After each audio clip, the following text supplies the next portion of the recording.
Video பார்க்குற எல்லாருக்குமே வணக்கம்.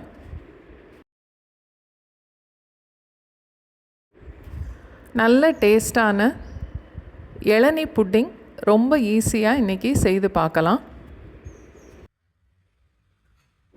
நான் இன்றைக்கி 2 இளநீல உள்ள தேங்காவை எடுத்துட்டு 1/2 கப் அளவுக்கு இந்த மாதிரி பெருசாக வெட்டி எடுத்திருக்கேன். கொஞ்சத்தை இந்த மாதிரி பொடிசாக வெட்டியிருக்கேன்.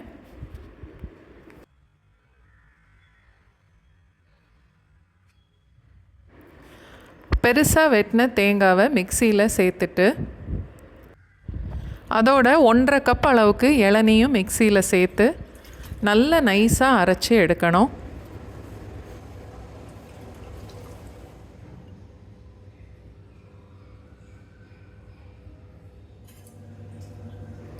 ஒரு பாத்திரத்தில் 300 ml அளவுக்கு தண்ணி சேர்த்துட்டு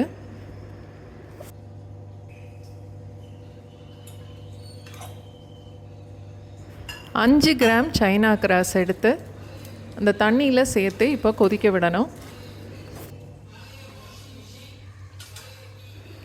ஒரு தடவை கொதித்ததும் அடுப்பை லோ ஃப்ளேமுக்கு மாற்றிட்டு அடிக்கடி கிளறி விட்டு 12லேருந்து 13 நிமிஷம் வரைக்கும் கொதிக்க விடணும். இன்னொரு பாத்திரத்தில் 2 கப் அளவுக்கு நான் இப்போ பால் சேர்க்குறேன். 480 ml 500 ml வரைக்குமே சேர்க்கலாம்.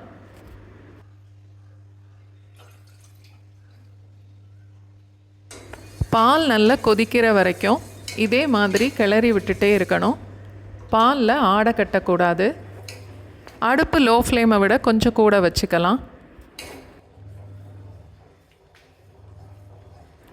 பால் நல்லா சூடானதுக்கப்புறம் 3/4 கப் அளவுக்கு கண்டென்ஸ்டு மில்க்கு சேர்க்குறேன்.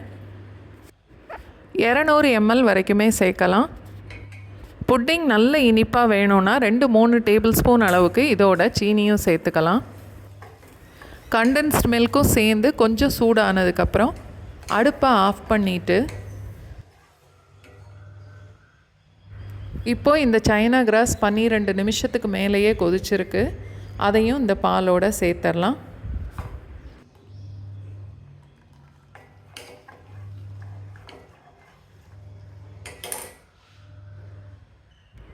மிக்சியில் அரைச்சி வச்சுருந்த இளநியும் தேங்காவும் அதுவும் 2 கப் அளவுக்கு இருக்குது. அதையும் இப்போ இந்த சூடான பாலோடையே சேர்த்துடலாம்.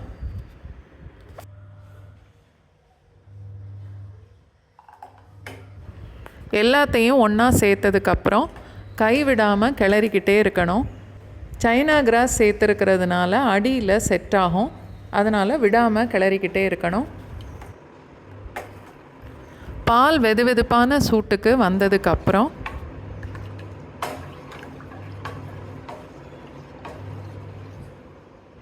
இது மாதிரி ஸ்டெயின்லெஸ் ஸ்டீல் கப்பில் வேணும்னாலும் ஊற்றிக்கலாம். இல்லை கிளாஸ் பவுலில் ஊற்றி வைக்கிறதுனாலும் வச்சுக்கலாம். ஃப்ரிட்ஜில் 4-5 மணி நேரம் வச்சாலே புட்டிங் நல்லா செட் ஆயிரும். ஃப்ரீசரில் வைக்க வேண்டாம். பொடிசாக கட் பண்ணி வச்சுருந்த தேங்காவையும் இப்போ கொஞ்சம் எடுத்து எல்லா கப்புலேயுமே சேர்த்துட்டு அதுக்கப்புறம் ஃப்ரிட்ஜில் வைக்கலாம்.